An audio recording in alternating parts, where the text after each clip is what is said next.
Hai sahabat semua, saya Antika Yosafitri, calon guru penggerak Angkatan 11 dari SD Negeri 07 Kota Lawe, Kabupaten Solok, Sumatera Barat. Pada kesempatan ini saya ingin mempresentasikan budaya positif dan keyakinan kelas di sekolah saya. Mari sama-sama kita melihat. Baik Bapak Ibu, sebelum kita memulai acara kita, saya punya ice breaking dengan pertanyaan seperti yang di depan. Apa yang naik saat hujan turun? Air. Wah. Air. Ada yang lain? Jemuran, Bu. Jemuran, masih kurang tepat. Awan. Awan tetap naik di atas. Ada yang lain? Iya. Apa? Awan. Yang benar jawabannya dari Ibu Net, yaitu payung. Jawabannya apa yang naik ketika hujan turun? Yang turun itu tentu hujan, yang naik adalah payung. Baik, kita mulai lagi ya Bapak Ibu. Bismillahirrahmanirrahim. Assalamualaikum warahmatullahi wabarakatuh. Waalaikumsalam warahmatullahi wabarakatuh. Alhamdulillahirabbil alamin, wassalatu wassalamu ala asrafil anbiya'i wal mursalin wa ala alihi washabihi rasulillahi ajmain. Yang terhormat Kepala Sekolah SD Negeri 07 Kota Lawe, yang sama-sama kita hormati Bapak dan Ibu Guru Majelis Guru SDN 07 Kota Lawe. Pada kesempatan ini izinkan saya, calon guru penggerak Angkatan 11, untuk menyampaikan budaya positif di sekolah kita. Selamat datang Bapak Ibu guru hebat. Mari kita belajar bersama, mari berkolaborasi dan saling mendukung demi terciptanya budaya positif di sekolah kita tercinta.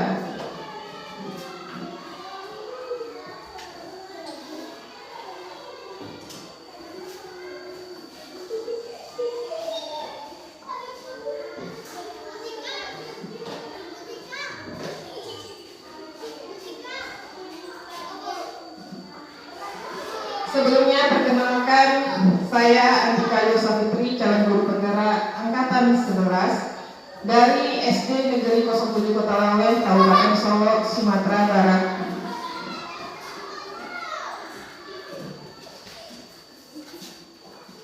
Pada kesempatan ini saya ingin menyampaikan tentang budaya positif yang akan kita terapkan di sekolah kita. Sebelumnya saya ingin menyampaikan tentang kompetensi lulusan yang ingin dicapai. Yang ingin kita capai dalam presentasi ini adalah guru memahami pentingnya mengetahui kebutuhan belajar dan lingkungan yang memfasilitasi seluruh individu sekolah agar dapat meningkatkan kompetensinya secara aman dan nyaman. Yang kedua, guru mampu menggerakkan komunitas sekolah untuk bersama-sama mengembangkan dan mewujudkan visi sekolah yang berpihak pada murid dan berlandaskan nilai-nilai kebajikan universal.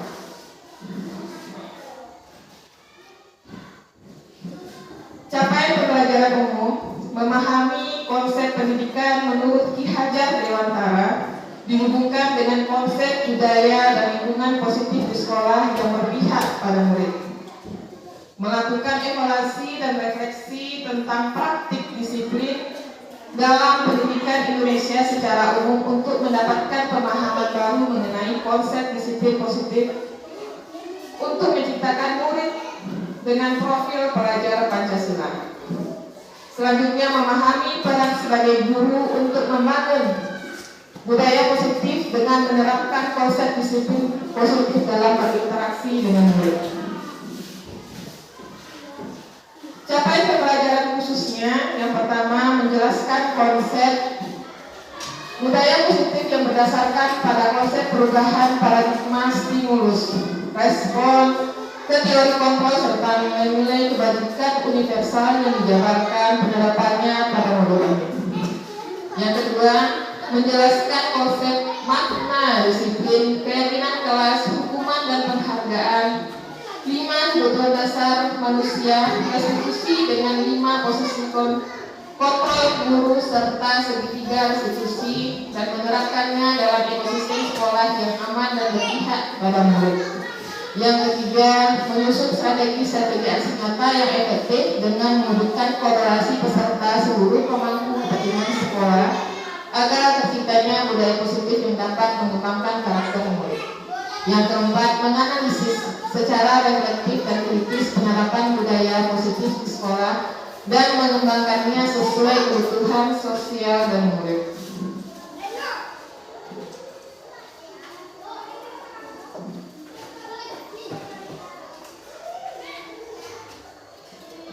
Sekarang kita masuk ke dalam pembahasan, yaitu konsep utama modul 1.4 budaya positif. Budaya positif yang pertama adalah disiplin positif dan nilai-nilai kebajikan universal. Yang kedua, teori motivasi hukuman dan penghargaan restitusi. Yang ketiga, keyakinan kelas. Yang keempat, kebutuhan dasar manusia dan dunia berkualitas. Yang kelima, 5 posisi kontrol. Dan lanjut yang keenam, yaitu segitiga restitusi. Mungkin dari yang keenam ini ada masih banyak teman-teman yang masih meragukan apa itu 5 posisi kontrol, apa itu segitiga restitusi, apa itu keyakinan kelas, apa itu kebutuhan dasar manusia dan dunia berkualitas. Nah, di kesempatan inilah saya ingin membagi ilmu yang telah saya dapatkan selama menjadi calon guru penggerak angkatan 11 ini kepada Bapak Ibu semua. Kita bahas yang pertama, disiplin positif dan nilai-nilai kebajikan universal.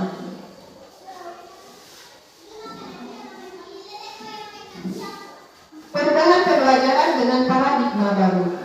Pembelajaran dengan paradigma baru dirancang berdasarkan prinsip pembelajaran yang diferensiasi sehingga setiap murid belajar sesuai dengan kebutuhan dari tahap perkembangannya untuk mewujudkan profil pelajar Pancasila. Makna disiplin. Dalam budaya kita, disiplin sering dikaitkan dengan tata tertib, teratur, kepatuhan pada peraturan. Ya, sebenarnya itu kan Bapak Ibu. Makna disiplin yang selama ini kita pahami pasti dalam budaya kita itu disiplin sering dikaitkan dengan tata tertib, harus teratur, kepatuhan pada peraturan. Yang kedua, disiplin juga dimaknai menjadi suatu yang dilakukan seseorang pada orang lain untuk mendapatkan kepatuhan. Kita cenderung menghubungkan kata disiplin dengan ketidaknyamanan.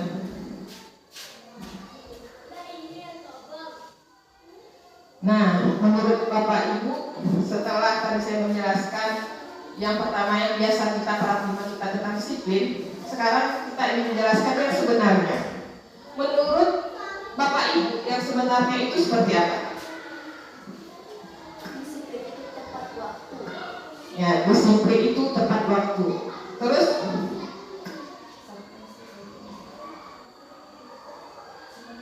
mengikuti aturan-aturan yang telah ada. ya, mengikuti aturan-aturan yang telah ada. Tidak melanggar peraturan. Tidak melanggar peraturan. Lanjut, ada lagi?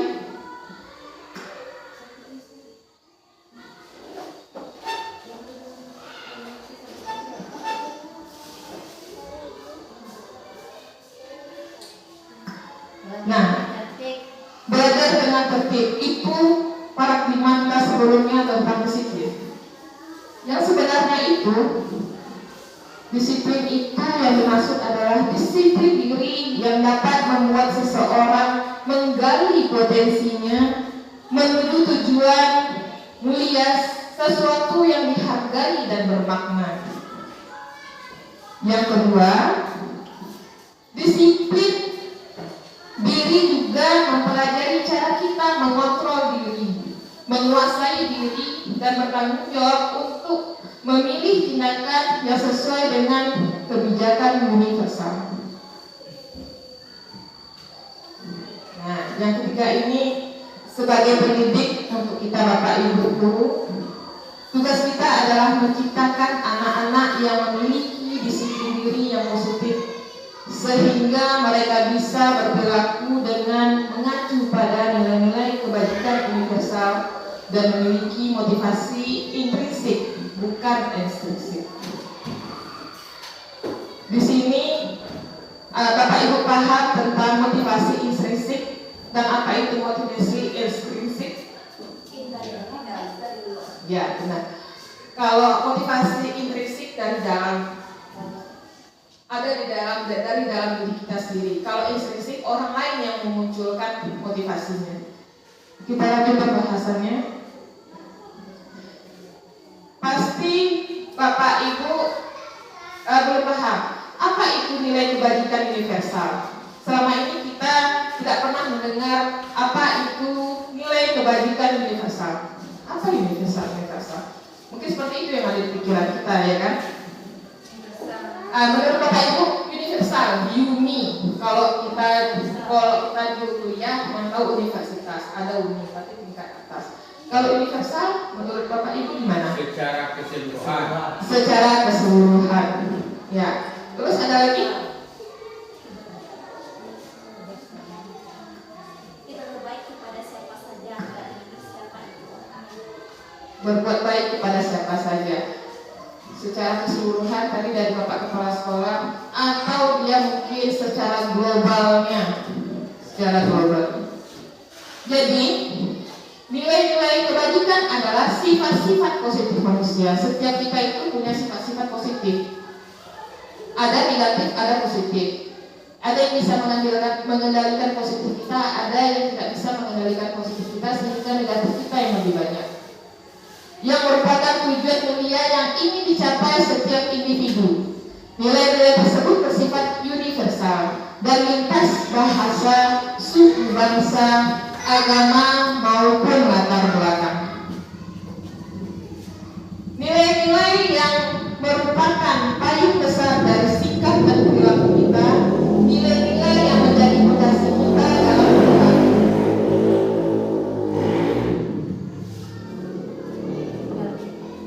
Nah, nilai-nilai kebajikan yang kita pahami, nilai-nilai kebajikan itu seperti apa, Bapak Ibu?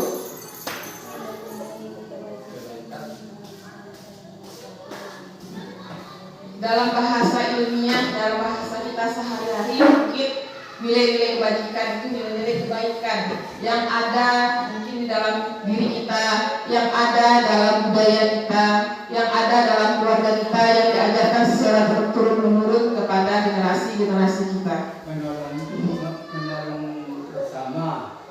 Menolong bersama. Nilai-nilai kebajikan yang ingin dicapai oleh setiap anak Indonesia kita kenal dengan profil pelajar Pancasila. Jadi dalam profil Pancasila itu yang ingin kita capai adalah nilai-nilai kebajikannya. Yang seperti apa? Yang beriman, Ya, yang beriman, yang bertakwa, yang bergotong royong, yang mandiri, bergotong royong, terus Kreatif. ya kreatif, jujur, tampil, Berakhlak mulia. ia berakhlak mulia, lalu berkebinekaan global, berkebinekaan global.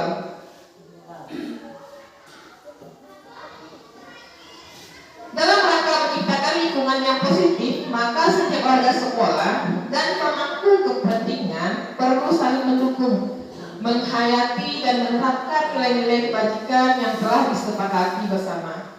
Dalam penerapan nilai-nilai kebajikan ini perlu adanya disiplin diri yang tumbuh dari motivasi internal. Kita lanjut pembahasan kedua tentang teori motivasi, hukuman, dan penghargaan restitusi. Jadi ada tiga ya Bu, teori motivasinya. Ada motivasi dengan hukuman, termotivasi dengan hukuman, termotivasi dengan penghargaan, atau termotivasi dengan restitusi. Yang jangan kita temui kata-kata apa di antara ya restitusi. kata-kata restitusi ini mungkin jarang kita, apa itu restitusi? Karena kita jarang mendengarkan apa restitusi. Di sini tugas saya adalah menjelaskan di antara semua yang ini.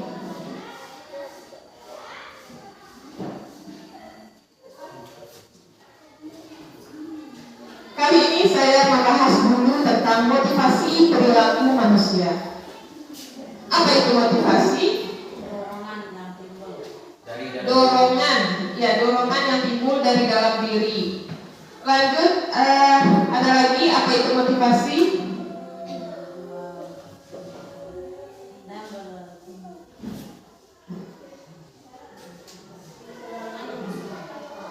Dorongan dari luar, dari pihak luar atau yang orang lain. Nah, ada dorongan dari orang lain, ada dorongan dari diri sendiri. Itulah yang disebut motivasi ekstrinsik, itu berasal dari luar. Kalau berasal dari dalam disebut dengan intrinsik. Dengan kata lain, pengertian dari motivasi adalah dorongan yang timbul pada diri seseorang secara sadar atau tidak sadar untuk melakukan suatu tindakan dengan tujuan tertentu.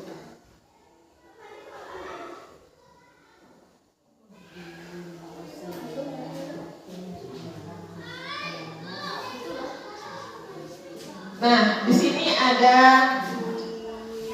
disiplin dari Diane Gosen dalam bukunya Restructuring School Disiplin menyatakan 3 motivasi perilaku manusia. Nah, di sini coba ibu lihat ke depan. Yang nomor 1, untuk menghindari ketidaknyamanan. Apa yang akan terjadi apabila saya tidak melakukannya? Misalnya, murid mengerjakan PR karena takut dihukum apabila tidak mengerjakan. Menurut Bapak Ibu, ini termasuk hukuman, penghargaan, atau restitusi? Hukuman. Ya, ini termasuk hukuman. Takut dihukum. Nah, yang nomor 2, menurut Bapak Ibu, apa yang akan saya dapatkan apabila saya melakukannya? Misalnya, murid mengerjakan PR karena ingin mendapat pujian gurunya. Ini termasuk apa? Penghargaan. Hukuman dia nabo dari luar. Ya. Kalau seandainya motivasinya ini termasuk motivasi apa? Eksternal. Iya, motivasi eksternal. Kalau yang ketiga, coba perhatikan Bapak Ibu, untuk ini menghargai diri sendiri, menghargai diri kita sendiri. Saya akan menjadi orang yang seperti apa bila saya melakukannya? Murid mengerjakan PR karena dia sadar harus bertanggung jawab terhadap tugas-tugasnya. Ini motivasi apa Bapak Ibu? Ya, inilah yang motivasi internal. Tujuan disiplin. Kalau kita motivasi internalnya, tujuan motivasinya itu positif. Jadi dia punya motivasi, kita punya motivasi di dalam diri kita sendiri, tidak ada butuh dorongan dari orang lain, tidak butuh misalnya ada penghargaan atau ada hukuman baru kita termotivasi. Inilah yang positifnya.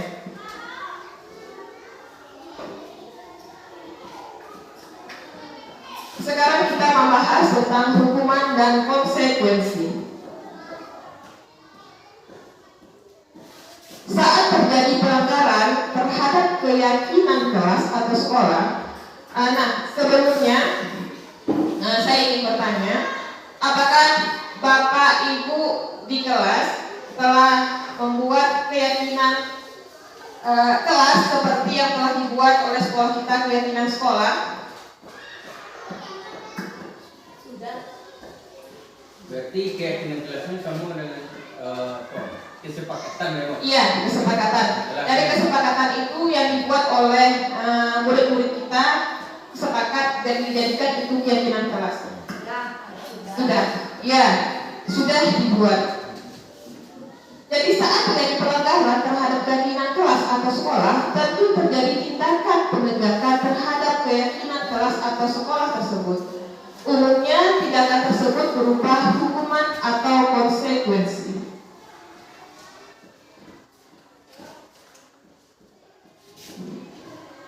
hukuman. Menurut Bapak Ibu, hukuman itu seperti apa?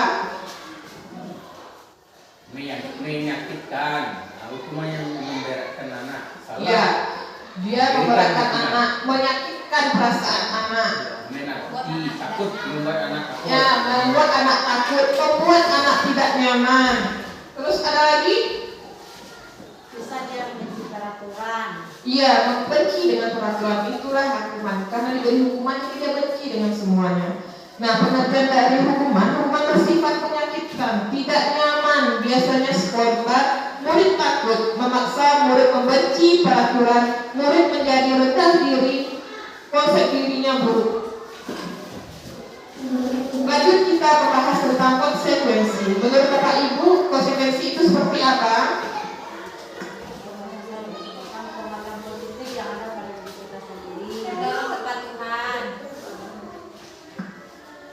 Konsekuensi mendorong kepada kepatuhan. Iya, apalagi?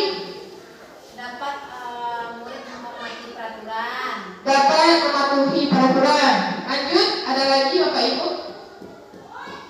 Bisa membentuk konsep diri yang baik. Iya, bisa membentuk konsep diri yang baik. Nah, ini pengertian konsekuensi yang telah saya presentasikan menjadi slide. Konsekuensi bersifat mengontrol diri murid dengan penguatan positif, mendorong kepatuhan murid akan menghormati peraturan konsep diri baik. Namun, hukuman dan konsekuensi masih bersifat apa? Iya, bersifat eksternal, bukan internal. Jadi, motivasi yang ditumbuh melalui hukuman dan konsekuensi itu tumbuh karena ada motivasi eksternal, bukan dari dalam diri, bukan dari motivasi internal.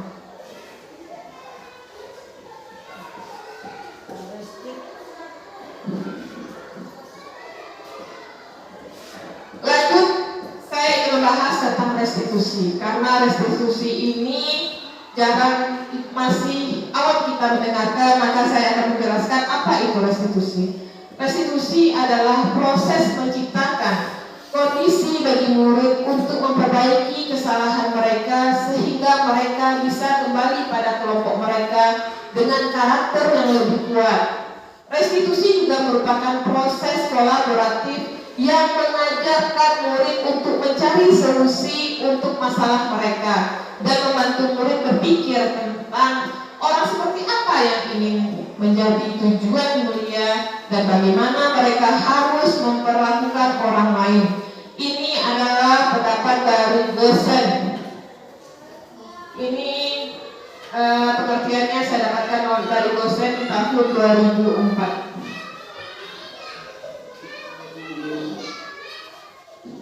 Setelah membaca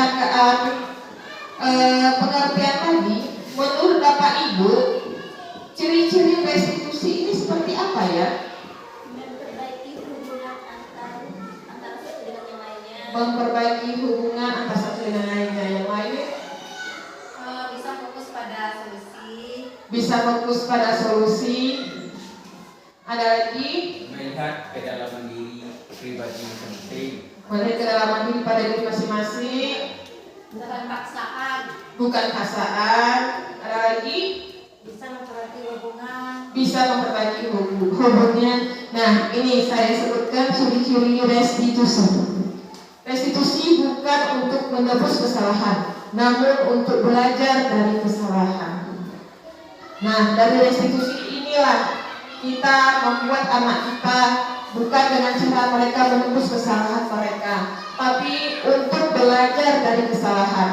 Kesalahan hari ini dijadikan pelajaran oleh peserta didik kita untuk kedepannya di hari berikutnya dia tidak mengulang kembali kesalahan yang sama. Lanjut, yang kedua, memperbaiki hubungan. Restitusi ini bisa memperbaiki hubungan. Terus tawaran, bukan paksaan. Ada tawaran di dalamnya, tapi tidak ada paksaan. Restitusi menuntut untuk melihat ke dalam diri. Restitusi mencari kebutuhan dasar yang mendasari tindakan. Restitusi diri adalah cara yang paling baik. Jadi restitusi ini cara yang paling baik Bapak Ibu ternyata. Nah, inilah yang disebut tadi restitusi Bapak Ibu. Ciri-cirinya restitusi seperti yang di depan kita yang telah saya sebutkan tadi. Masih semangat Bapak Ibu? Semangat, harus semangat ya Bapak Ibu. Nah, kita S-ranking kembali Bapak Ibu. Boleh. Ada gambar apa di depan? Gambar segitiga. Pertanyaannya, ada berapa banyak segitiga dalam gambar tersebut? Dalam kok. Ya, ada berapa? 17. Coba 21. ada 17, ada 21, Nah, 16. 16. Ya, opsinya ada 3 Bu, 27, 17, 21. 21. Ya, jawabannya yang benar apa? 21. Kenapa 21? tunggu ke atas ke Yang ini segitiganya tambah. sama sisi. Maksudnya Ini yang besarnya 1, yang di atas 2, 3, 4, yang besarnya 5. Nah, selebihnya ditambah dengan yang kecil-kecil. Jadi jumlahnya adalah 21. Kita lanjut ya Bapak Ibu.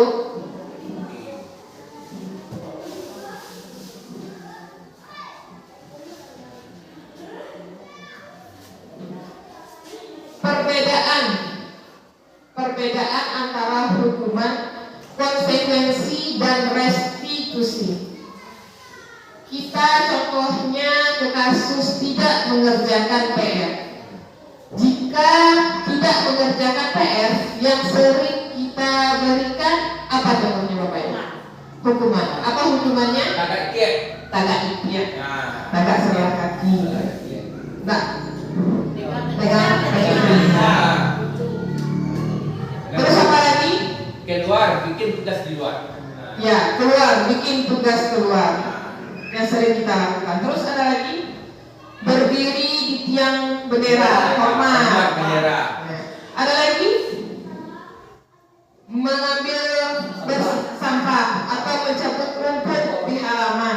Itu adalah jenis hukuman yang akan membuat anak didik kita menjadi kesal, menjadi marah, tidak percaya diri, tidak mampu dia kembali kepada kelompoknya seperti semula. Itu yang terjadi kalau kita sering melakukan, kita memberikan hukuman kepada siswa kita. Hukuman, guru menghukum murid tersebut maju dan berdiri di depan kelas selama jam pelajaran, itu termasuk hukuman.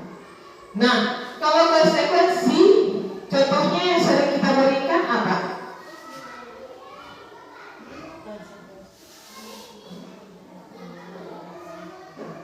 Maksudnya kalau dia tidak buat PR, mengerjakan PR dan istirahat, bisa? Ya, bisa termasuk ke dalam konsekuensi. Misalnya anak tidak mengerjakan PR, lalu ya nanti kerjakan kembali ya di jam istirahat.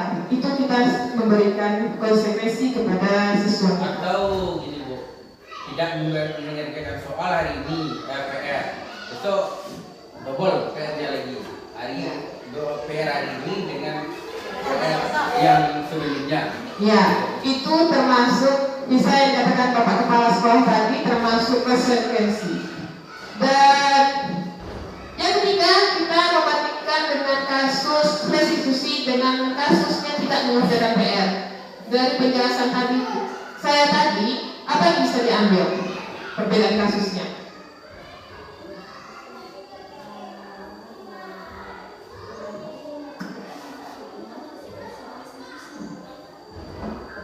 Nah, di sini saya jelaskan kembali ya Bapak Ibu. Kalau restitusi dengan kasus tidak mengerjakan PR, guru menanyakan alasan tidak mengerjakan PR. Kita tanyakan ke anak, buat kamu kenapa tidak membuat PR? Kita tanya alasan, anak menjawab, nggak ingat loh Bu, lupa Bu. Payah Bu. payah ngerajain Bu, tak ada orang menunjukkan loh Bu. Awak lalu di sawah Bu. Iya. Awak batang dibawa di gaya awak lalu di sawah tak ada lampu loh Bu, lampu cowok dan adunya Bu. Nah, ada alasan anak, ada kita menanyakan kepada anak kita, kepada siswa kita. Terus kita menanyakan keinginan kelasnya. Kalau kamu tidak mengerjakan PR, apa keyakinan kelas yang telah kamu langgar? Kita tanyakan kita buat rincian tuh keyakinan kelas. Kalau seandainya tidak membuat PR, bagaimana? Ada keyakinan kelasnya. Jadi kita tanyakan apa keyakinan kelas yang telah kamu langgar? Ada tidak? Ada Bu. Apa keyakinan kelasnya? Tidak disiplin Bu, karena tidak membuat PR. Terus yang membantu murid, kita sepakat dengan murid membantu murid menyelesaikan masalahnya. Kita tanyakan kepada anak kita, nah kalau kamu tidak membuat PR, konsekuensinya tahu Bu. Karena kita punya kesepakatan kelas, udah sepakat kita kepada anak murid kita buat. Tidak kita langsung sampai yang kedua lain. Anak murid sudah ada kesepakatannya. Apa keyakinan kelas yang telah kamu langgar disiplin? Apa konsekuensinya? Ada konsekuensinya yang telah menurut keyakinan kelas yang telah kita buat.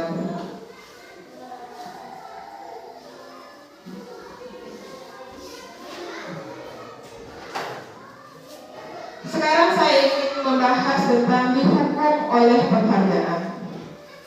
Penghargaan ini termasuk motivasi apa tidak?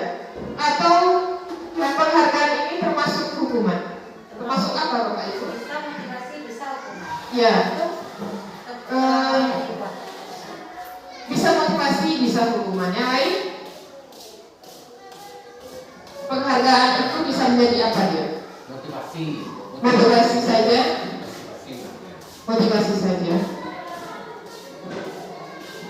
Ternyata Bapak Ibu memberi penghargaan kepada siswa kita itu sama nilainya dengan menghukum. Sama nilainya dengan menghukum siswa kita. Memberi penghargaan itu sama nilainya dengan menghukum.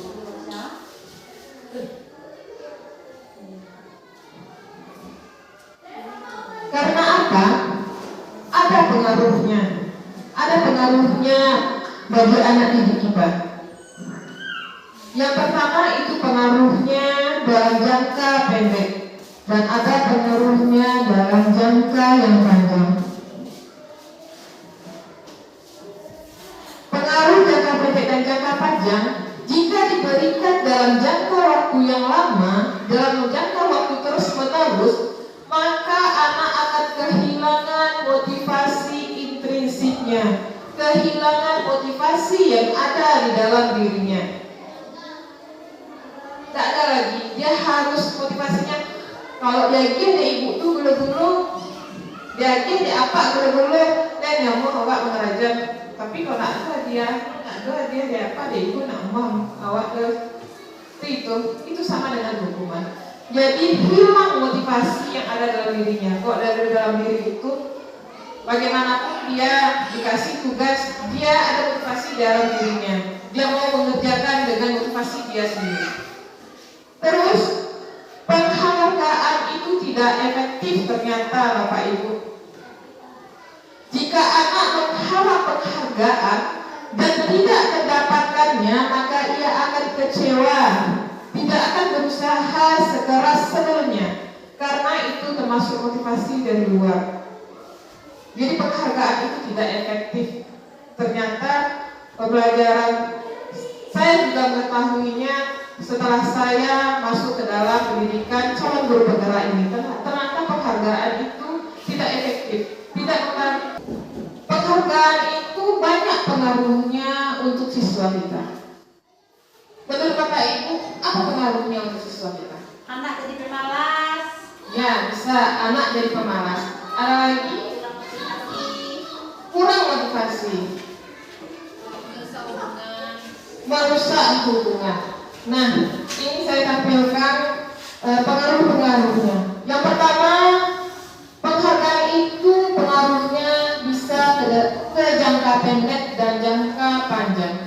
Jika diberikan dalam jangka waktu yang lama secara terus-menerus, maka anak akan kehilangan motivasi intrinsiknya.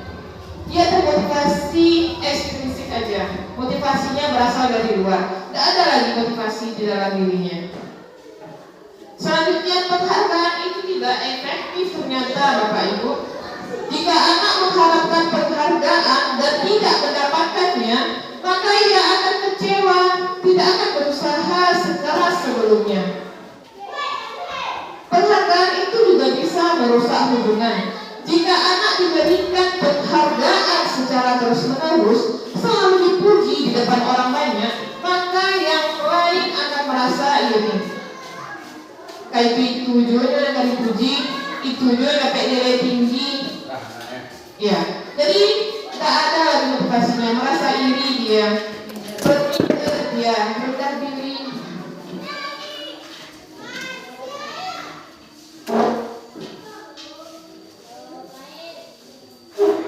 Selanjutnya, penghargaan itu dapat mematikan kreativitas anak kita ternyata. Penelitian menunjukkan bahwa pekerjaan menjadi kurang kreatif bila dijadikan hadiah atau penghargaan, karena fokus utama adalah memperoleh penghargaan, bukan mendapat hasil terbaik. Jadi hilang kreatif anak kita. Walaupun dia Pak Bu, kalau ada hadiah baru dia semangat. Walaupun gula-gula seciwek, bisa jadi dia semangat. Penghargaan itu menghukum siswa kita. Penghargaan mereka tidak mendapatkan penghargaan menghukum mereka yang tidak mendapatkan penghargaan. Orang teman-teman yang siswa lain yang tidak dapat penghargaan menjadi hukuman dewan adapek dari dokter, merasa terhukum dia. Siapa tujuan dapat penghargaan anak indah dah. Nah, jadi dia merasa terhukum diri dia sendiri. Contoh sistem ranking, anak yang mendapatkan ranking kedua akan merasa paling dihukum. Karena kenapa dia tidak bisa mendapat ranking satu? Kenapa dia terus mendapat ranking satu? Ataupun dia sebelumnya pernah dapat ranking satu, tapi sekarang tidak mendapatkan ranking satu, dia dapatkan ranking dua. Dia tuh merasa yang ranking dua ini merasa terhukum. Makanya di kurikulum Merdeka ini kita perankingan ditiadakan. Jadi tidak ada perankingan di dalam penilaian kelas akhir semester. Penghargaan itu bisa juga mematikan motivasi intrinsik. Motivasi yang telah ada sebelumnya, yang dari dia lahir telah ada, itu yang dinamakan intrinsik, mati dia. Karena kita selalu memberikan motivasi ekstrinsik. Saat anak bangga dan gembira terhadap pencapaiannya, maka sebenarnya ia sudah mendapatkan penghargaan alamiah. Apabila kita memberikan penghargaan lain, maka kita akan mengambil kegembiraan alamiahnya saat itu dan mematikan motivasi intrinsiknya untuk terus mengeksplor pencapaiannya.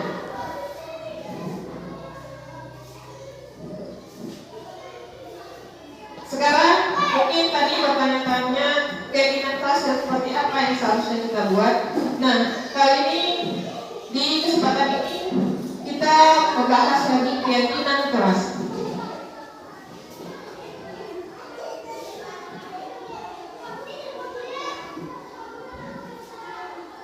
Mengapa harus membuat keyakinan keras? Mengapa tidak peraturan kelas saja? Sama seperti dulu. Mengapa sekarang kita harus membuat keyakinan sekolah, tidak peraturan sekolah? Mengapa kita memiliki peraturan tentang penggunaan helm? Bisa kita lakukan seperti itu. Mengapa ada peraturan tentang penggunaan helm pada saat mengendarai kendaraan bermotor? Menurut Bapak Ibu, kenapa ada peraturan seperti itu? Karena untuk keselamatan, menjaga diri.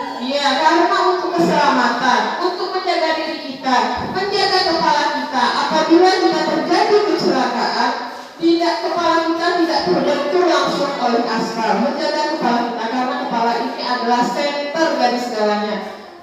Di kepala ini ada otak yang menjadi senter pusat semua sistem saraf semuanya.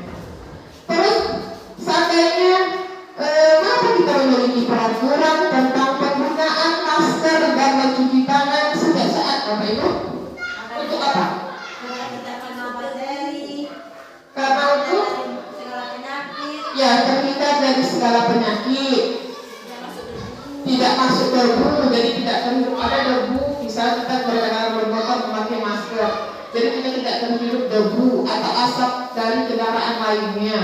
Yang tujuannya untuk apa? untuk Menjaga kesehatan. kesehatan. Iya, untuk menjaga kesehatan. Nah, di keyakinan kelas ini, nilai-nilai keselamatan dan kesehatan inilah yang kita sebut sebagai suatu keyakinan, yaitu nilai-nilai kebajikan universal yang disepakati secara tersirat dan tersurat, lepas dari latar belakang, suku, negara, bahasa maupun agama. Lepas dari semuanya, kita membuat keyakinan, satu keyakinan. Seseorang akan lebih tergerak dan bersemangat untuk menjalankan keyakinannya daripada hanya sekedar mengikuti serangkaian peraturan tertulis tanpa makna. Jadi kalau peraturan itu biasanya tertulis saja, tapi maknanya tidak ada di dalam peserta didik kita.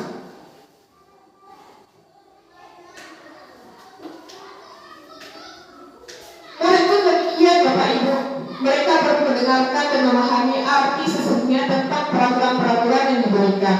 Apa nilai-nilai kebajikan di balik peraturan tersebut dan apa tujuan utamanya?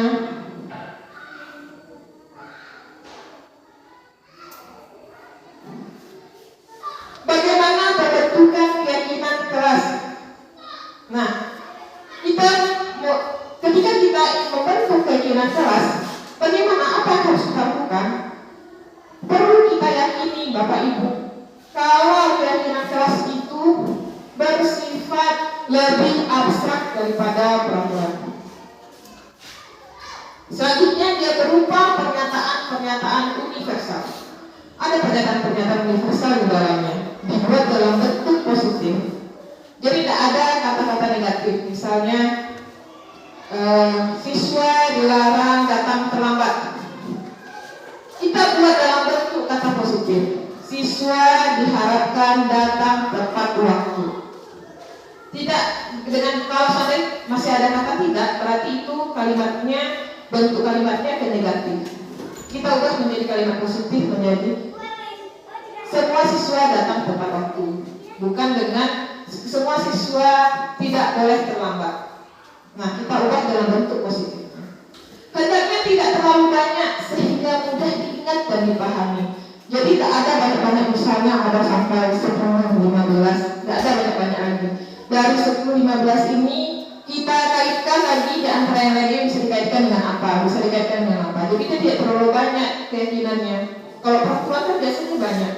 Sekarang kita tidak lagi karena kita membuat keyakinan.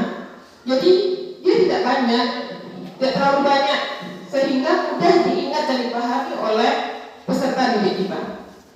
Sesuai dengan kondisi kelas atau sekolah sehingga mudah diterapkan.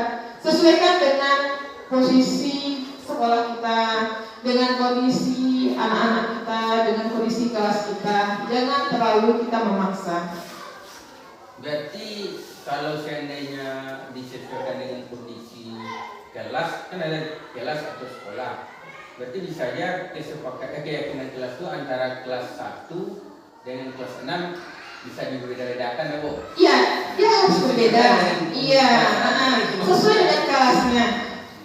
Keyakinan kelas 2 tidak akan sama dengan keyakinan di kelas 6.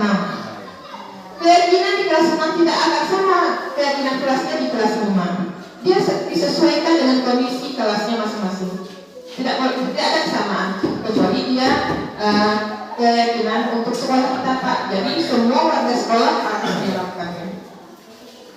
Semua warga kelas atau sekolah dilibatkan dalam pembuatan keyakinan kelas. Jadi dilibatkan semua. Biasanya keyakinan kelas ini bisa dilibatkan di paguyuban, ada orang tuanya.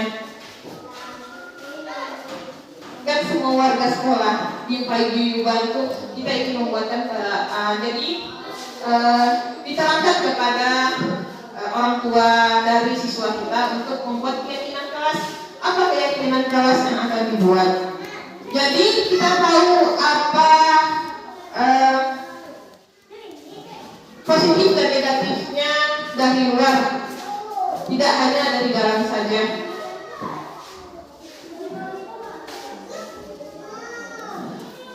Kita sekarang lanjut ke pembahasan selanjutnya, yaitu kebutuhan dasar manusia dan dunia yang berkualitas. Sebelumnya tentang keyakinan kelas, sampai di sini Bapak dan Ibu paham kan tentang keyakinan kelas?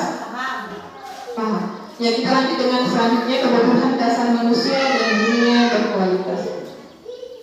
Semua yang kita lakukan adalah usaha terbaik kita untuk mendapatkan apa yang kita inginkan.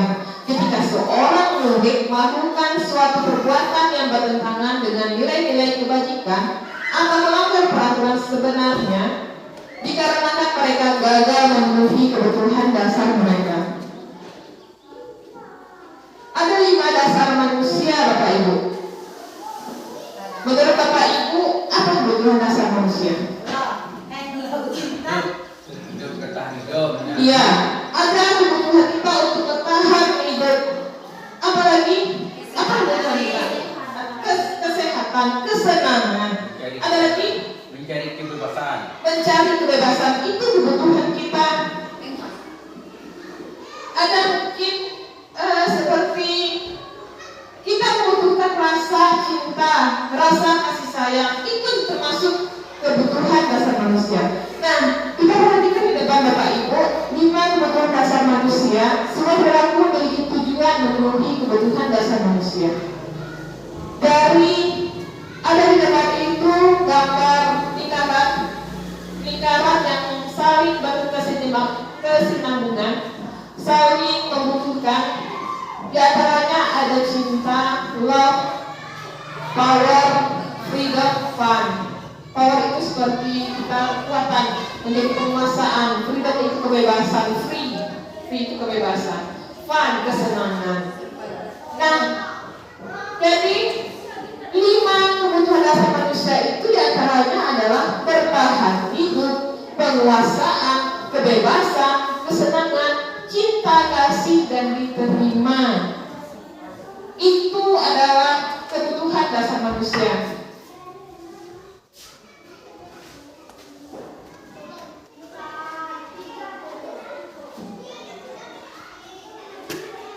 Kita bahas sekarang tentang kebutuhan bertahan hidup. Kebutuhan yang bersifat fisiologis untuk bertahan hidup misalnya adalah kesehatan. Apalagi Bapak Ibu? Ada rumah. Ada rumah, ada makanan, ada apa lagi? Kebutuhan biologis. Itu kita butuh untuk kita bisa bertahan hidup. Di proses bagian dari proses reproduksi termasuk kebutuhan untuk tetap bertahan hidup. Lalu kita butuh kasih sayang kan Bapak Ibu? Butuh. Kita butuh kasih sayang dan rasa diterima. Meliputi kebutuhan akan hubungan dan koneksi sosial. Kebutuhan ini adalah keinginan untuk tetap berhubungan dengan orang lain, keluarga, lalu pasangan hidup kita, lalu teman kerja, Binatang peliharaan. iya, kasih sayang dengan binatang peliharaan. Dan ada lagi di kelompok atau lingkungan kita. Semuanya kita butuh kasih sayang dan rasa diterima. Terus kita butuh penguasaan. Penguasaan ini berhubungan dengan kekuatan untuk mencapai sesuatu, menjadi kompeten, menjadi terampil, diakui atas prestasi. Kebutuhan ini meliputi keinginan untuk dianggap berharga, bisa membuat perbedaan, bisa membuat pencapaian, kompeten, diakui, dan dihormati. Lalu kita butuh kebebasan. Kebutuhan kebebasan akan pilihan. kemudian otonomi memiliki pilihan dan mampu mengendalikan arah hidup seseorang. Anak-anak dengan kebutuhan kebebasan yang tinggi menginginkan pilihan mereka perlu banyak gerak, suka mencoba-coba. Seperti kita lihat anak kecil, kebutuhan hidupnya, pasti dia suka mencoba-coba. Seperti apa? Ada makanan jatuh dimakannya, mencoba rasa, mencicipi. Atau pasir, kita bawa dia bermain di pasir. Mungkin di masa orang, anak-anak tersebut akan mencicipi pasir tersebut. Itulah anak-anak kita butuh kebebasan, ingin mencoba-coba, tidak terpengaruh orang lain dan senang mencoba hal baru dan menarik. Kebutuhan yang selanjutnya, kesenangan. Kesenangan ini kebutuhan untuk merasa senang. Ada kebutuhan untuk mencari kesenangan, bermain, tertawa. Kita butuh bermain. Kita butuh tertawa apa tidak? Butuh. Tidak mungkin kita terus bersedih. Harus ada tertawanya. Walaupun masalah terobrak-abrik, mungkin penuh satu kepala ini dengan masalah, tapi kita butuh tertawa untuk menghilangkan masalah yang ada di dalam hati kita, yang ada di dalam pikiran kita. Anak-anak begitu juga dengan kebutuhan rasa kesenangan yang tinggi, biasanya ingin menikmati apa yang dilakukan.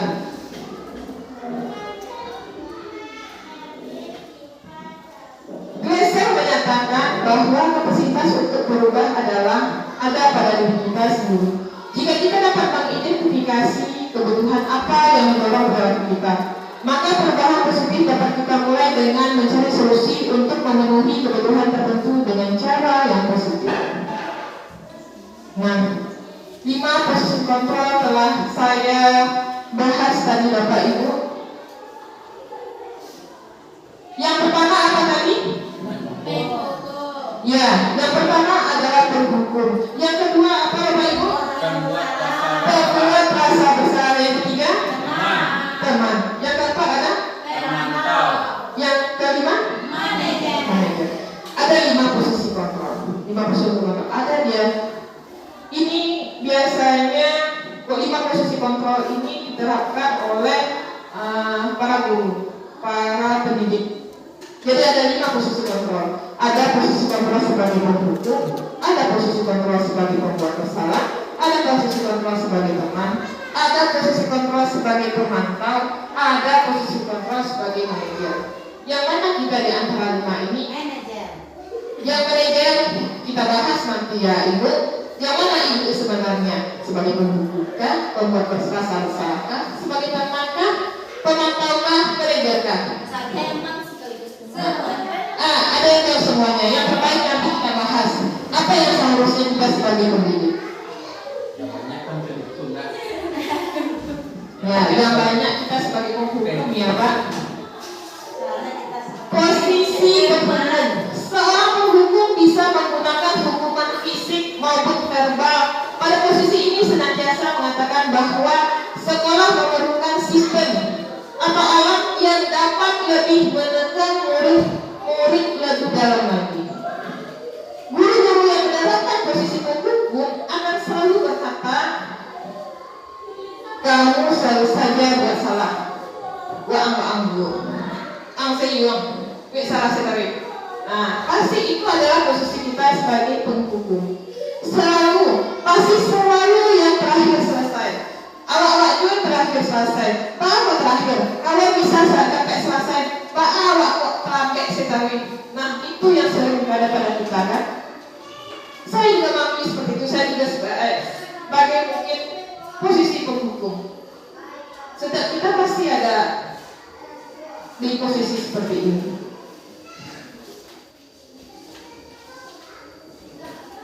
Ciri-ciri dan dampak posisi kontrol penghukum. Menurut Bapak Ibu, apa ciri-cirinya? Nada suara tinggi. Ya, nada suara tinggi. Terus ada apa lagi? Menunjuk-nunjuk. Nah, kamu aja. Terus tambah lagi mata penggadangan mata. Kamu juga lagi. Ya seperti itu yang sering kita lakukan dengan Bapak Ibu. Iya. Jadi ciri-cirinya itu memang itu suara tinggi, bahasa tubuh memberi kesempatan untuk memberikan alasan. Dampaknya apa?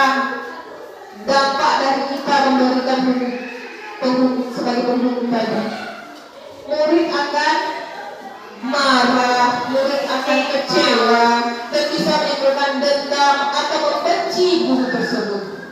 Guru seperti ini senantiasa percaya hanya ada satu cara agar pembelajaran bisa berhasil, yaitu cara dia dengan cara menghukum tadi. Itulah murid itu bisa yo.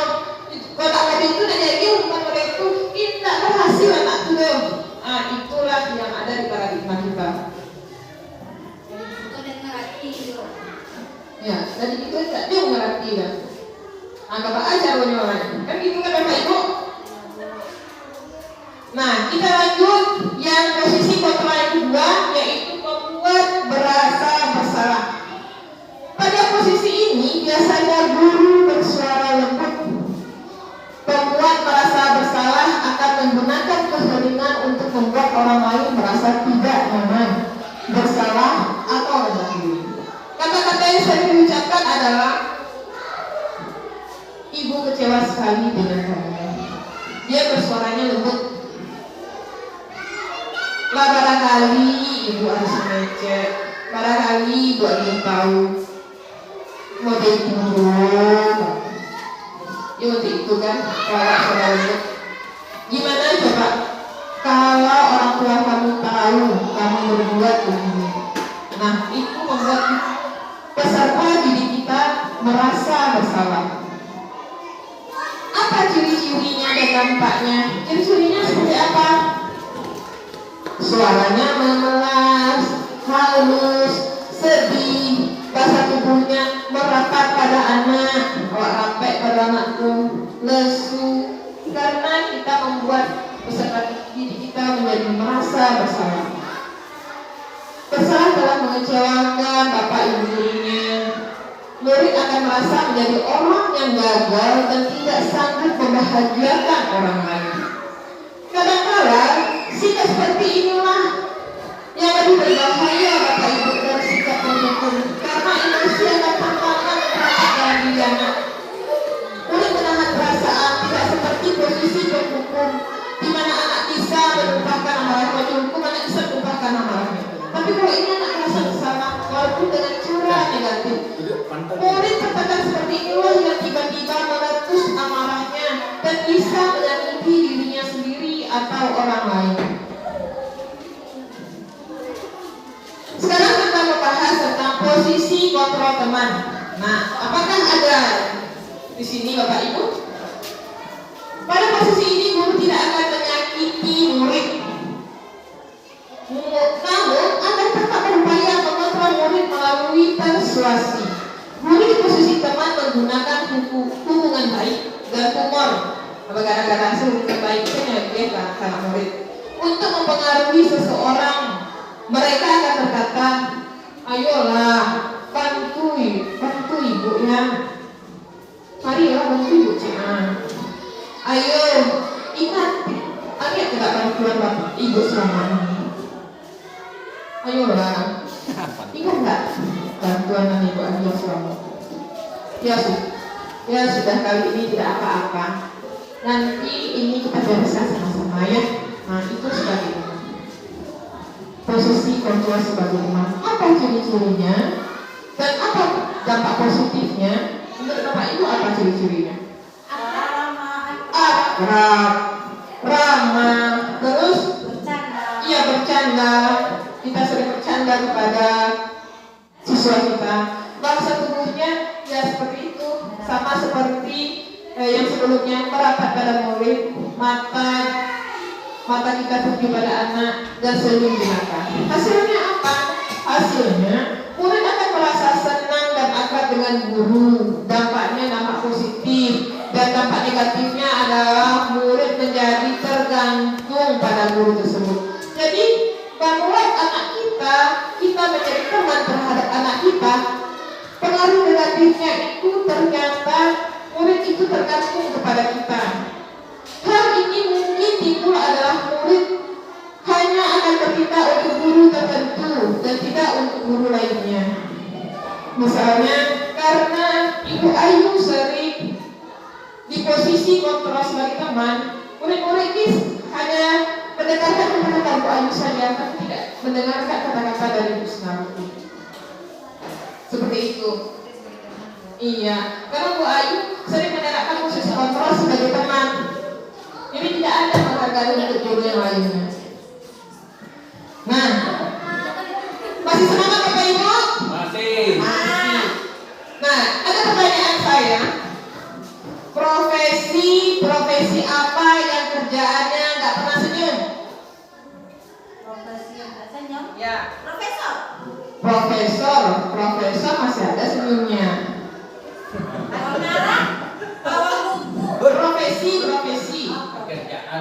Iya, pekerjaan. Polisi angkatan. Polisi masih ada senyumnya. Kendaraan. Apa? Kendaraan. Pawang hujan. Bawa hujan. Nggak mandi kalau hujan. Buset. Boleh mandi. Senyum. Ayo, apa Ibu Bapak Ibu? Kalau saya Manis. iya, Pak. Masinis. Bawanya sinis saja. Oh, iya, Iya, masinis. Masinis itu yang provinsi yang tidak pernah senyum. Bawaannya jutek sinis. Kalah sopir deh Bu. Kalah supir. Sopir juga lah. Iya dan. Kita lanjut ya Bapak Ibu. Ya. Lanjut ke posisi kontrol yang keempat, yaitu pemantau. Apakah di antara kita di sini ada yang sebagai pemantau? Ada kadang-kadang tidak sebagai pemantau. Memantau berarti mengawasi. Pada saat kita mengawasi, kita bertanggung jawab atas perilaku orang-orang yang kita awasi. Posisi pemantau bertindak berdasarkan pada peraturan dan konsekuensi. Pertanyaan yang diajukan seorang pemantau itu biasanya dia menanyakan peraturannya apa? Apa yang telah kamu lakukan? Sanksi atau konsekuensinya apa? Ya, ditanya ini konsekuensi. Ciri-ciri dari posisi kontrol ini adalah ketika Bapak Ibu, Nada suara datang. ya nada suaranya datar, bahasa tubuhnya bagaimana? Formal. Bahasa tubuhnya formal. Hasilnya apa? Hasilnya murid memahami konsekuensi yang harus dijalankan karena telah melanggar salah satu peraturan sekolah. Seorang pemantau sangat mengandalkan perhitungan, catatan, data yang dapat digunakan sebagai bukti atas perilaku seseorang. Jadi dia atas mau menindaklanjuti perilaku anak tersebut harus ada datanya. Harus ada data buku konselingnya. Berapa kali dia dalam sehari membuat kesalahan?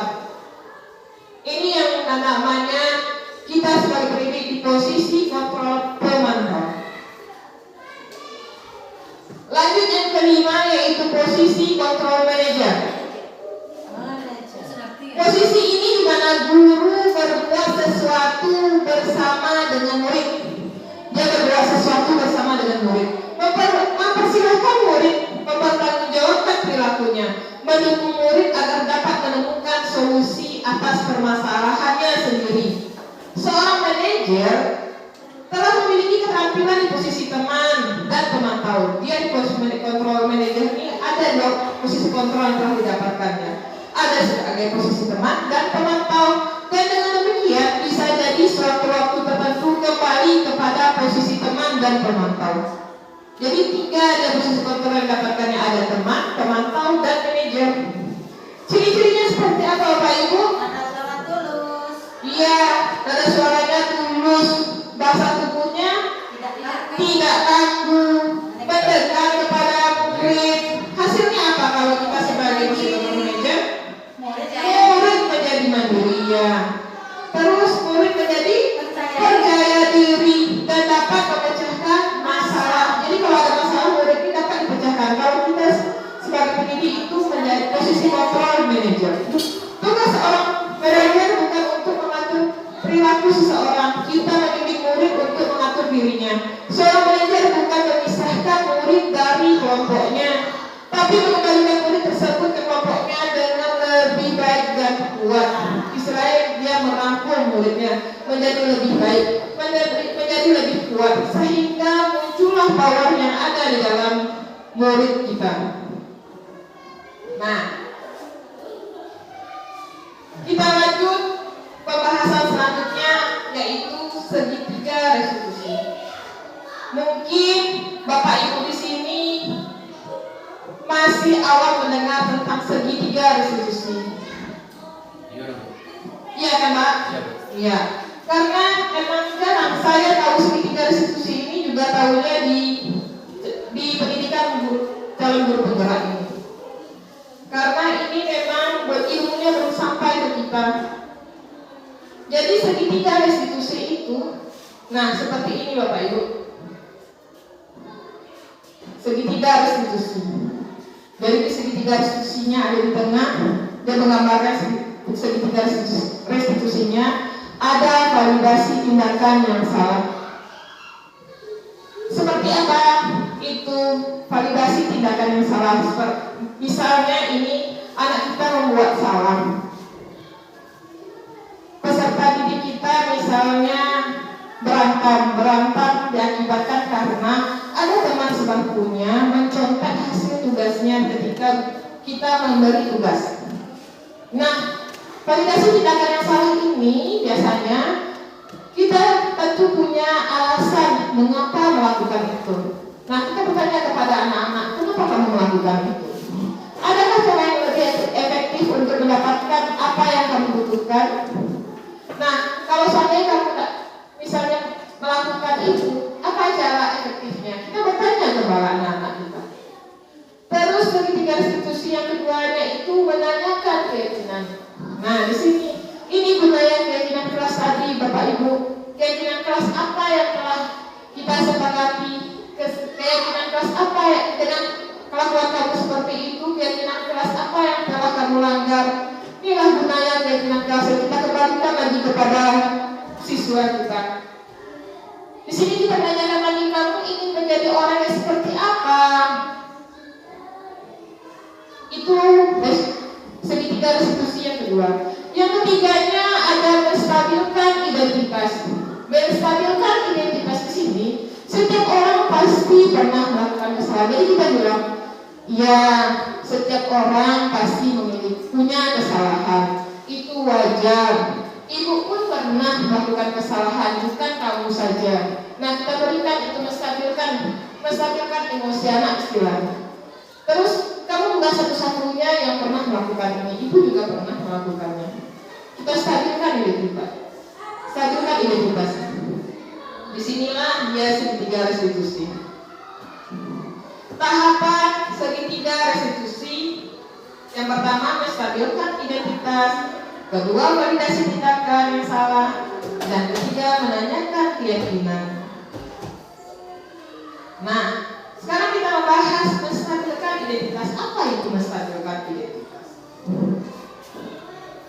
Bagian dasar dari segitiga bertujuan untuk mengubah identitas anak dari orang yang gagal karena melakukan kesalahan menjadi orang yang sukses. Anak yang melanggar peraturan karena sedang mencari perhatian adalah anak yang sedang mengalami kegagalan. Dia mencoba memenuhi kebutuhannya, namun ada benturan. Kalau kita ingin menjadi reflektif, maka kita harus meyakinkan si anak dengan mengucapkan kalimat-kalimat seperti ini, Bapak Ibu. Contohnya, berbuat salah itu tidak apa-apa, tidak ada manusia yang sempurna. Kita bisa menyelesaikan ini. Kamu berhak merasa begitu. Jadi ada kita menstabilkan identitas anak kita. Lanjut dengan validasi tindakan yang salah. Menurut teori kontrol, semua tindakan manusia baik buruk pasti memiliki maksud dan tujuan tertentu. Seorang guru yang memahami teori kontrol pasti akan mengubah pandangannya dari teori stimulus respon ke berpikir proaktif yang mengenali tujuan dari setiap tindakan. Kalimat-kalimat di bawah ini yang biasa dipakai untuk memvalidasi tindakan yang salah. Misalnya apa Ibu kalau kita validasi tindakan yang salah ini? Apa kata-kata yang kita keluarkan biasanya? Padahal kamu bisa melakukan yang lebih buruk dari ini. Iya, bisa seperti itu. Padahal kamu bisa melakukan hal yang lebih buruk dari ini ya. Terus contoh lainnya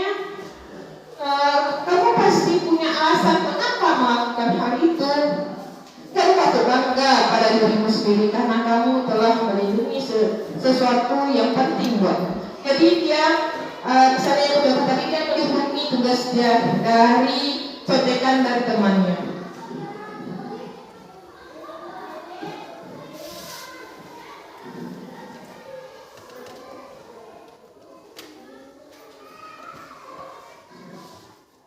Strategi ini membutuhkan bagi murid dan guru karena guru akan berada dalam posisi siswa dan karena itu akan memiliki perspektif yang berbeda. Lanjut ke seksi yang ketiga, menanyakan keyakinan dengan bahasa Inggrisnya seek the belief. Seek the belief.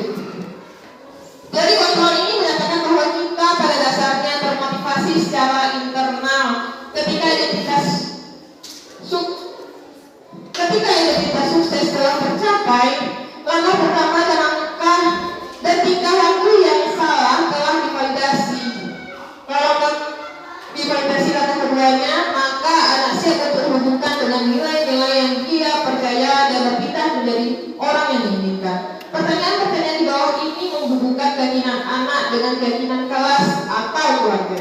Pertanyaan yang bisa kita munculkan dari sisi ketiga ini apa misalnya, Ibu? Iya, bisa itu. Apa nilai-nilai keyakinan yang telah kita sepakati? Apa yang kita percaya sebagai kelas atau keluarga? Apa bayangan kita tentang kelas yang ideal? Ya, seperti itulah kalimat-kalimat yang sering kita pertanyakan. Penting untuk kita menanyakan ke arah kehidupan seperti apa nantinya yang mereka inginkan. Apakah kamu ingin menjadi orang yang sukses, bertanggung jawab, atau bisa dipercaya? Kebanyakan anak akan mengatakan iya, tapi mereka tidak tahu bagaimana caranya untuk menjadi orang seperti itu. Bagaimana cara menjadi orang sukses seperti itu? Tak tahu anak ini seperti apa caranya. Setelah anak sudah mendapatkan gambaran yang jelas tentang orang seperti apa yang mereka inginkan, guru dapat membantu anak-anak tetap fokus pada gambaran tersebut.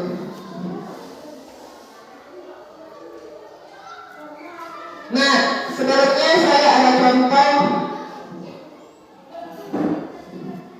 contoh keyakinan kelas yang telah saya buatkan videonya Bapak Ibu.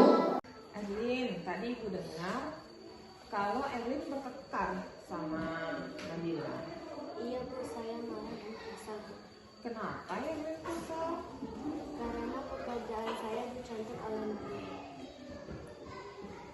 Oh, pantesan Erwin marah dan kesal karena itu adalah hak Erwin. Kalau Ibu di posisi Erwin, Ibu juga akan seperti itu, berbuat hal yang sama. Iya Bu. Lalu apa yang Erwin lakukan terhadap Nabil? Saya marah Bu, saya maki-maki Nabi Bu dan saya pukul Nabi. Oh begitu. Erwin berbuat seperti itu pasti ada alasannya. Iya Bu, karena Nabi mencontoh tugas saya Bu. Saya sudah capek membayar. Ya wajar Erwin marah sama Nabil karena mencontoh pekerjaan Erwin. Ibu sangat menghargai tindakan yang Erwin lakukan dengan hal yang lebih, tapi tidak berbuat hal yang lebih buruk. Daripada itu seperti sampai pukul. Sekarang coba kita pikirkan ya, tindakan Erwin tadi sampai marah-marah dan memukul meja, apakah sesuai dengan keyakinan kelas kita? Tidak Bu. Tidak. Menurut Erwin, keyakinan kelas apa yang udah Erwin langgar? Saling menghormati. Menurut Erwin, saling menghormati antar teman itu penting apa enggak? Penting. Iya, itu penting. Kalau menurut Erwin penting, keyakinan apa yang harus Erwin lakukan terhadap Nabil? Sabar dan saling menghormati. Erwin bersedia memperbaiki masalah ini. Bersedia. Apa yang Erwin lakukan untuk memperbaiki masalah ini? Saya akan selalu sabar kalau ada teman yang mencontoh tugas saya dan saya akan lapor kepada ibu. Ya, tepat itu, bagus tindakan Erwin. Oke, Erwin silahkan duduk kembali ya di tempat duduknya. Iya Bu. Ya. Bagaimana dari situ ada dari memvalidasi tindakan yang salah, menstabilkan emosinya, dan apa yang terakhir, menanyakan keyakinan keras apa yang telah dilanggarnya dan apa tanggapannya. Jadi merasa anak-anak itu ada dalam dirinya dia telah membuat kesalahan. Apa tindakan yang selanjutnya akan dia lakukan? Dia akan lebih sabar. Kalau seandainya terjadi seperti itu, dia akan lebih sabar menanggapi temannya. Dia harus memukul temannya. Kalau tidak dia sabar, dia akan melaporkan tindakan temannya tersebut kepada ibu gurunya. Jadi ada responnya terhadap anak tersebut. Nah, dari pemaparan saya tadi, kita lanjut ke refleksi ya Bapak Ibu. Adakah hal-hal yang menarik untuk Bapak Ibu dan di luar dugaan? Yang menariknya apa menurut Bapak Ibu? Dari luar dugaan, ternyata sebagai ini, ternyata budaya positif itu seperti ini.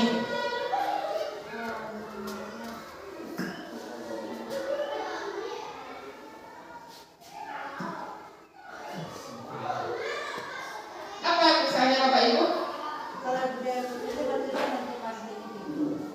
Iya, dia ada tujuan yang hal menariknya itu membantu individu, membantu peserta didik kita berkembang menjadi individu yang bertanggung jawab. Apalagi ada hal yang barunya yang Bapak ketahui tentang budaya positif yang saya paparkan tadi. Siap menanggapi tantangan yang ada. Ya, siap menanggapi tantangan yang ada. Terus Berkarakter. berkarakter. Ada lagi Bapak Ibu? Konsisten. Terus penerapannya bagaimana? Penerapannya akan konsisten dan didukung penuh oleh pendidikan, oleh kita. Lanjut refleksi selanjutnya, perubahan apa yang terjadi pada cara berpikir Bapak Ibu setelah saya memaparkan tadi dalam menciptakan budaya positif di kelas maupun sekolah setelah mendengar pemaparan materi hari ini. Apa perubahannya yang ada di pikiran Ibu? Oh, berarti ini Bu, berarti selama ini kita telah ibaratnya telah salah dalam melaksanakan proses atau menghakimi seorang murid dalam proses belajar mengajar. Kita kebanyakan kita kan sebagai penghukum, ada juga penghukum. Tetapi ada saatnya sebagai penghukum ini dibutuhkan di dalam sekolah ini, di dalam proses belajar mengajar. Karena kalau tidak ada hukuman, pasti anak-anak itu susah untuk diatur. Yang tidak boleh kita ibaratnya hukuman itu sifatnya akan membuat anak-anak itu tidak melaksanakan tindakan seperti itu lagi. Tetapi hendaknya dengan pelajaran yang kita dapat dari pembelajaran hari ini, kita bisa memposisikan diri kita dari yang lima yang tadi penghukum. Yang banyak yang kita lakukan seperti penghukum yang selama ini. Ini itu merubah pola pikir kita ke arah yang lebih maju. Bagaimana kita mengkolaborasikan yang lima itu. Jadi ada saatnya kita sebagai penghukum, tetapi kita tidak menganiaya anak. Ada saatnya kita sebagai manajer, tetapi kita bisa mengayomi semua anak. Dan ada saat-saatnya kita sebagai teman, merasa menjadi teman dengan anak itu. Jadi tidak ada batas antara guru dengan siswa, dengan tahap-tahap yang kita laksanakan setiap harinya. Mungkin itu sebagai gambarannya. Mungkin ada tambahan dari teman-teman yang lain atau sebagai pemateri, Ibu perlu menarik kesimpulan atau menambahkan atau meluruskan apa yang telah kami sampaikan tersebut. Iya, terima kasih Pak. Jadi sebenarnya tidak ada masalah tentang penghukum. Penghukum itu dulu mungkin kita dulunya mengajar seperti itu. Kita dulunya mendapat pengajaran seperti itu dengan menghukum, membuat siswa kita menjadi jera. Tapi dengan perubahannya, dengan berubahnya model belajar kita, dengan berubahnya kurikulum kita, maka berubahlah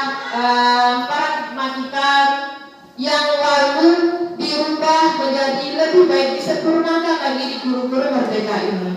Jadi dari pemaparan tadi, budaya positif itu bertujuan untuk membantu individu berkembang menjadi individu yang bertanggung jawab, berkarakter baik, dan siap menghadapi tantangan di masa depan.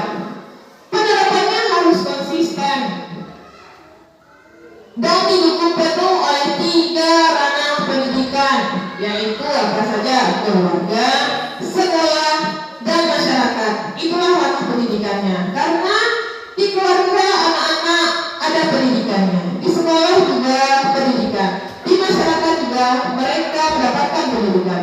Dengan menerapkan budaya positif, sekolah dapat menciptakan lingkungan belajar yang positif dan kondusif, di mana murid dapat berkembang dan mencapai potensi penuh mereka, dan akhirnya membawa dampak yang positif dalam kehidupan bermasyarakat. Nah, tadi kesimpulan yang saya paparkan tadi adalah akhir dari presentasi saya pada hari ini. Mudah-mudahan hasil ilmu yang saya dapatkan di dalam pendidikan calon guru penggerak angkatan 11 ini dapat kita terapkan semuanya budaya positif ini pada pembelajaran kita di saat kita mengajar, dapat kita terapkan di sekolah kita menjadi sekolah yang baik, mewujudkan pelajar kita menjadi profil pelajar Pancasila. Terima kasih Bapak Ibu yang telah meluangkan waktunya hari ini bersedia untuk melihat presentasi saya, mendengar dan melihat presentasi saya pada hari ini. Terima kasih. Mohon maaf atas kekurangan saya. Mohon maaf atas kekurangan dan jika saya salah dalam pemaparan. Nama mono ketek baru derajat. Salah seketek mohon dimaafkan. Terima kasih Bapak Ibu. Assalamualaikum warahmatullahi wabarakatuh.